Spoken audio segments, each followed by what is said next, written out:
तो जिन जिन की फीस अभी जमा नहीं है, सपोज ये मंथ का फर्स्ट डे है और अभी तक किसी की फीस जमा नहीं है, सबकी वैल्यू यहाँ पे फॉल्स है, यहाँ पे 0 सबमिटेड है, 0% कलेक्शन है और यहाँ पर सभी के नाम आ रहे हैं। अब सपोज पहला बच्चा आया रोहित, उसने फीस जमा कराई, आपने टिक कर दिया, इसकी वैल्यू ट्रू हो गई, यहाँ पे 17% रिजल्ट हो गया और यहाँ से नाम हट गया।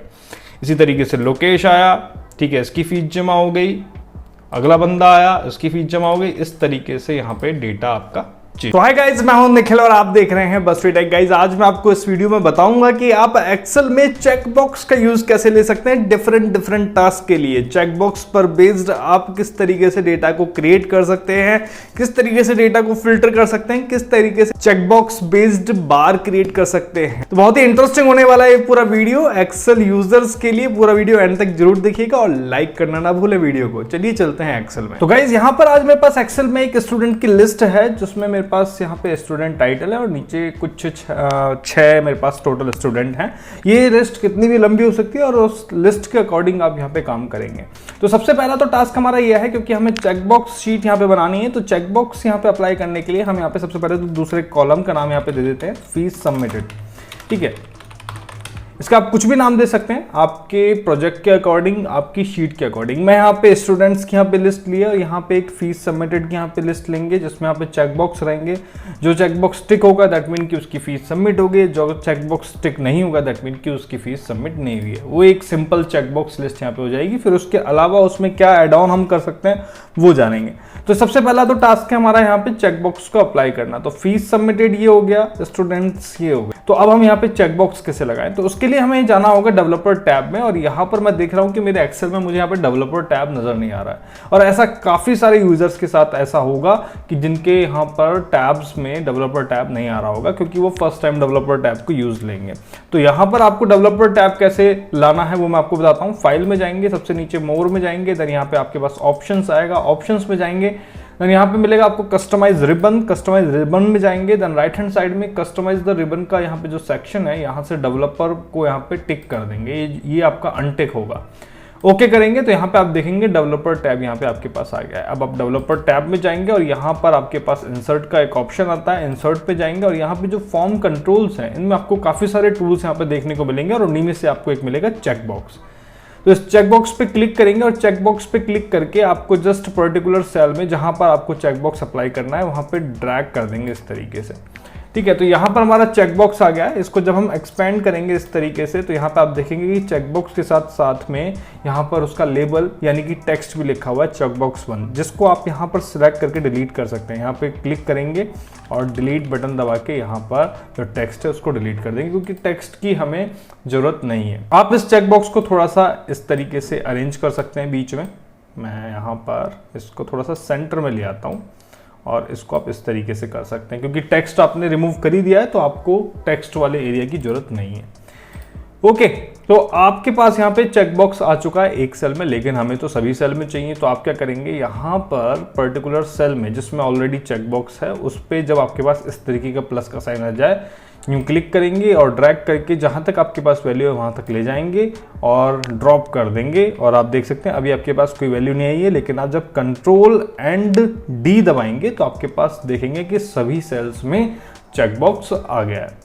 ठीक है, अब आप देख सकते हैं यहाँ पे आप टिक कर सकते हैं इनको और अनटिक कर सकते हैं। तो ये आपका एक सिंपल मेथड हो जाता है चेकबॉक्स अप्लाई करने का। जो बेसिक चेकबॉक्स शीट चाहते हैं उनका टास्क यहाँ पे कंप्लीट हो जाता है। ओके, उनको और किसी चीज की जरूरत नहीं है। ओके, लेकिन हम चाहते हैं कि चेकबॉक्स का जो डेटा है एक्चुअल में रीड हो सके, एक्चुअल में उसके अकॉर्डिंगली वैल्यू को आउटपुट में दिया जा सके।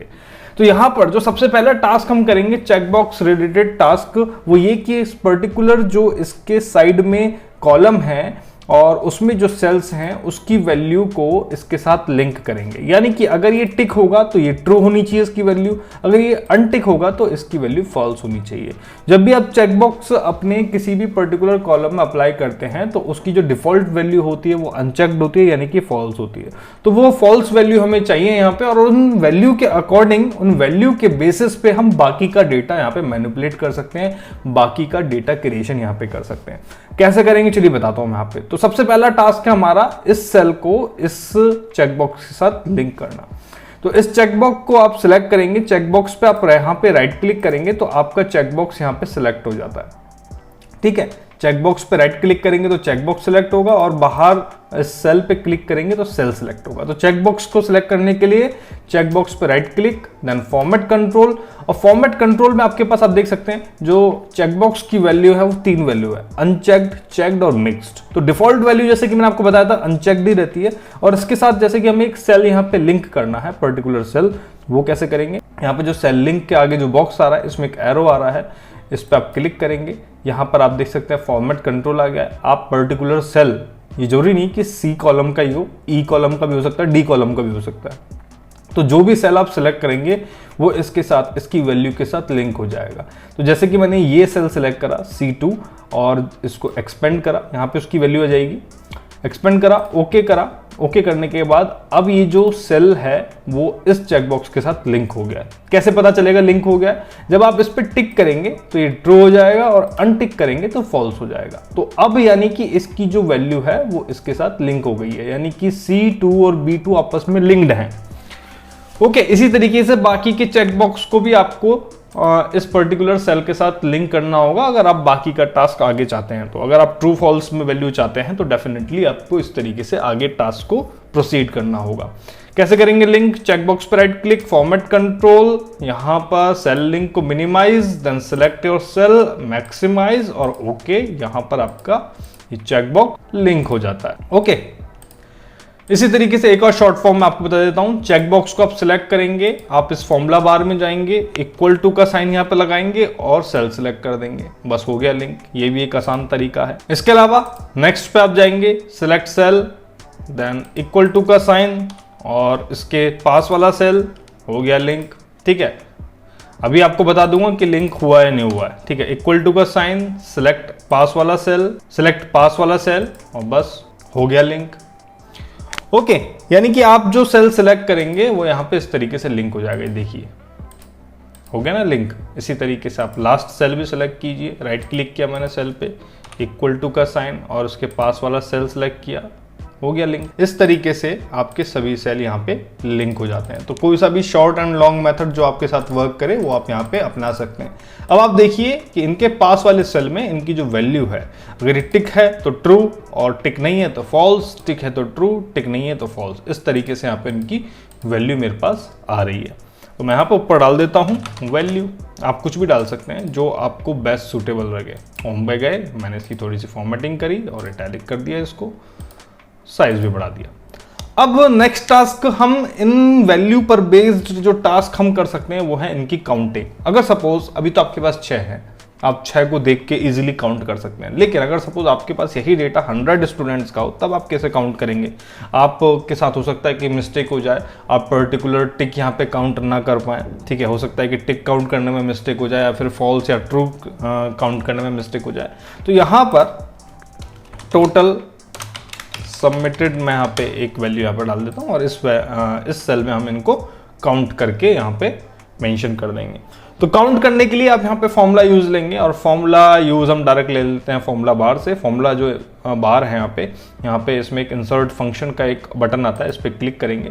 देन यहाँ पर आप सर्च फॉर द फंक्शन में काउंट इफ टाइप करेंगे और गो पे क्लिक करेंगे तो काउंट इफ फंक्शन यहाँ पे आ जाएगा और ओके करेंगे। ठीक है, तो रेंज में आप यहाँ पे सिलेक्ट करेंगे जो इनकी वैल्यू है, क्योंकि ट्रू फॉल्स के बेसिस पे हम इनको काउंट कर सकते हैं। क्योंकि अगर ये टिक है तो उसकी वैल्यू ट्रू है, लेकिन अगर ये टिक नहीं है तो उसकी वैल्यू फॉल्स है। तो अगर इसकी वैल्यू ट्रू है तो कितने काउंट होके यहाँ पे आएगा वो हमें चाहिए। तो क्राइटेरिया हमारा हो जाएगा ट्रू। ओके, तो मैंने यहाँ पे लिख दिया क्राइटेरिया में ट्रू, ओके करा और यहाँ पे मेरे पास 0 आ गया, क्योंकि अभी एक भी टिक नहीं है। अगर एक भी टिक होता है तो वैल्यू आ गई 1 2 3 4 5। तो पर्टिकुलर रेंज जो हमने सिलेक्ट करी थी उसमें जो क्राइटेरिया सिलेक्ट करा था ट्रू का, उसके आधार पर हमारे पास यहाँ पे काउंटिंग होके आ रही है। तो काउंटिंग यहाँ पे परफेक्टली आ रही है और परफेक्टली वेरिएबल तरीके से यहाँ पे मैनेज भी हो रही है। अगर मैं टिक कर रहा हूँ तो काउंट हो रहा है और अनटिक कर रहा हूँ तो अनकाउंट हो रहा है, यानी कि तुरंत यहाँ पे वैल्यू भी चेंज हो रही है। चलिए, अब सपोज आपको यहाँ पे वैल्यू चाहिए काउंटिंग में नहीं, परसेंटेज में, तब आप क्या करेंगे? तो परसेंटेज में काउंट करने के लिए, क्योंकि ये आपके पास आउटपुट वैल्यू और ये आपके पास टोटल वैल्यू है, तो output value divided by total value आपकी परसेंटेज आ जाएगी। तो कैसे आएगी चलिए देखते हैं। यहां पर आ गए हम, तो यहाँ पे total number of counted value तो यहाँ पे आ ही रही है आउटपुट वैल्यू में। डिवाइड करेंगे इसको, डिवाइड करेंगे किससे, टोटल नंबर ऑफ वैल्यू से, लेकिन उससे पहले उसको काउंट करेंगे। काउंट ए यहाँ पे फंक्शन का यूज लेंगे, ब्रैकेट लगाएगा, टोटल नंबर ऑफ स्टूडेंट और ब्रैकेट क्लोज और एंटर बटन दबा देंगे। यहाँ पर अब हमारे पास जो वैल्यू आएगी वो परसेंटेज में आएगी। जैसे मैंने टिक करा यहाँ पे तो 0.16, ठीक है। तो यहाँ पे अभी न्यूमेरिकल परसेंटेज में आ रही है, लेकिन अगर हमें एग्जैक्ट परसेंटेज में चाहिए तो यहाँ पर हमें इस सेल का जो फॉर्मेशन है, जो सेल फॉर्मेटिंग है, वो परसेंटेज में करनी होगी। तो वो कैसे करेंगे, ये सेल हमारा सिलेक्टेड है, होम टैब पे जाएंगे, यहाँ पे आपके पास एक परसेंटेज आइकन आता है, इस पर क्लिक करेंगे। क्लिक करेंगे तो अब आप देख सकते हैं परसेंटेज में आपके पास वैल्यू आ रही है, ठीक है। इस तरीके से जितने टिक उतने परसेंटेज। तो परसेंटेज में हमारे पास डेटा आ गया है। तो डेटा रिप्रेजेंटेशन का एक और मेथड मैं आपको इसी से रिलेटेड बताने जा रहा हूं, जिसमें आपके पास यहाँ पे पर्टिकुलर सेल में बार भी आ जाएगा। यानी कि अगर 50% डेटा है तो ये आधा फिल हो जाएगा, उससे ज्यादा है तो उससे ज्यादा फिल हो जाएगा, जितना इसमें टिक है उस हिसाब से फिल हो जाएगा। 100% है तो पूरा फिल हो जाएगा। डेटा रिप्रेजेंटेशन का बार फिल भी एक बहुत ही अच्छा तरीका है, जो काफी अच्छा लगता है देखने में, और एक डेटा रिप्रेजेंटेशन भी हो जाता है उसका। तो कैसे करेंगे इस डेटा को फिल, उसके लिए आपको क्या करना है, पर्टिकुलर सेल अपना सिलेक्ट रखना है। सिलेक्ट है, इसके बाद आपको जाना है होम टैब में। होम टैब में आएगा एक कंडीशनल फॉर्मेटिंग, उस पर क्लिक करेंगे, देन डेटा बार्स आएगा। डेटा बार्स में जाने के बाद आपके पास यहाँ पर सॉलिड फिल आएगा। सॉलिड फिल में आपके पास अलग अलग कलर आ रहे हैं, जो कलर आपको पसंद आए वो आप चूज कर सकते हैं। सपोज मैं ग्रीन कलर चूज करता हूँ, ग्रीन कलर मैंने चूज किया और यहाँ पर आप देख सकते हैं अभी पूरा ग्रीन हो गया क्योंकि 100% है। लेकिन क्या अगर मैं इसको अनटिक कर रहा हूँ तो क्या इसकी बार वैल्यू चेंज हो रही है, नहीं हो रही ना। तो हमें वही चेंज करनी है। तो वो कैसे चेंज करेंगे कि मैं यहाँ पे एक टिक करूँ तो यहाँ पर अगर 17% है तो 17% जितना बार आए, 2 टिक करूँ तो 33% जितना बार आए। वो कैसे करेंगे आप, वापस से आपका सेल सेलेक्ट रहेगा, कंडीशनल फॉर्मेटिंग में जाएंगे और नीचे आपके पास आएगा मैनेज रूल्स। मैनेज रूल्स में आप जाएंगे, देन आपने क्योंकि डेटा बार सेटिंग इस पर अप्लाई की हुई है तो यहाँ पर ऑलरेडी एक फॉर्मेटिंग यहाँ पे आ रही है, तो इसलिए आपको एडिट रूल पे क्लिक करना है। और यहाँ पे टाइप में आपको यहाँ पे मिनिमम में सिलेक्ट करना है नंबर, जो कि 0 ही रहेगा, मिनिमम वैल्यू 0। और मैक्सिमम में भी आपको नंबर सेलेक्ट करना है और मैक्सिमम वैल्यू आपकी हो जाएगी 100%, ठीक है। ध्यान दीजिएगा यहाँ पे परसेंटेज का सिंबल आपको यहाँ पे लगाना है अलग से। ओके दबाएंगे, ओके दबाने के बाद अप्लाई कर देंगे, ओके कर देंगे। तो अब आप देखिए यहाँ पे 33% के अकॉर्डिंग यहाँ पे आ गया है। अब आप देखिए आप यहाँ पे टिक करेंगे, उस अकॉर्डिंग जितना आप डेटा आपका टिक हो रहा है उतना यहाँ पे बार फिल हो रहा है। तो एक अच्छा रिप्रेजेंटेशन है। अगर आपके पास ज़्यादा डेटा होता है तो उसके अकॉर्डिंगली यहाँ पे रिप्रेजेंटेशन से भी आप पता लगा सकते हैं कि हाँ कितना डेटा भी बचा हुआ है।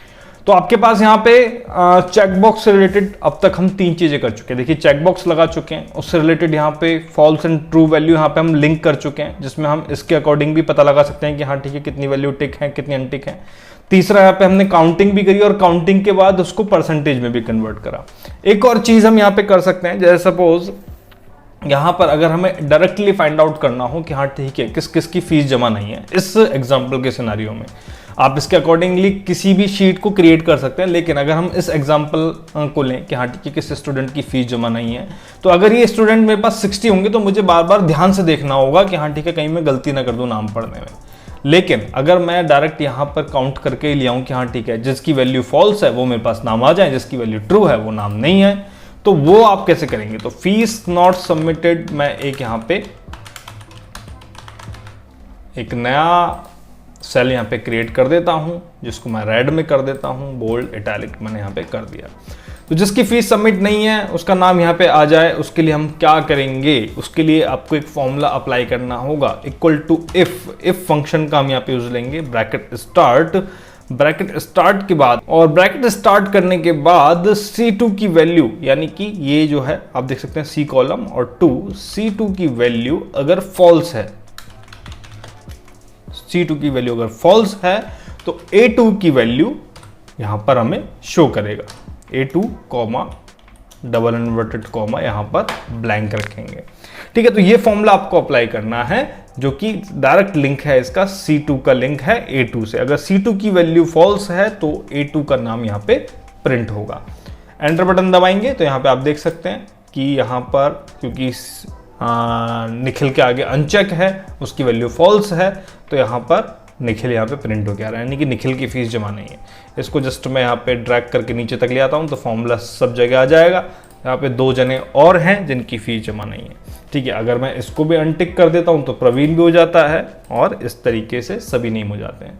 तो जिन जिन की फीस अभी जमा नहीं है, सपोज ये मंथ का फर्स्ट डे है और अभी तक किसी की फीस जमा नहीं है, सबकी वैल्यू यहाँ पे फॉल्स है। यहाँ पे 0 सबमिटेड है, 0% कलेक्शन है और यहाँ पर सभी के नाम आ रहे हैं। अब सपोज पहला बच्चा आया रोहित, उसने फीस जमा कराई, आपने टिक कर दिया, इसकी वैल्यू ट्रू हो गई, यहाँ पे 17% रिजल्ट हो गया और यहाँ से नाम हट गया। इसी तरीके से लोकेश आया, ठीक है, इसकी फीस जमा हो गई, अगला बंदा आया, इसकी फीस जमा हो गई। इस तरीके से यहाँ पे डेटा आपका चेंज हो रहा है। तो गाइस मुझे आशा है कि वीडियो आपको पसंद आया होगा, किस तरीके से चेकबॉक्स का यूज कहां पर हम ले सकते हैं। आप अपने अकॉर्डिंग अपनी शीट में इसका यूज जरूर ले पाएंगे। वीडियो अच्छा लगा हो लाइक कीजिए, शेयर कीजिए और मैं मिलता हूं ऐसे ही, तब तक के लिए देखते रहें बस ट्री टेक। धन्यवाद, जय हिंद।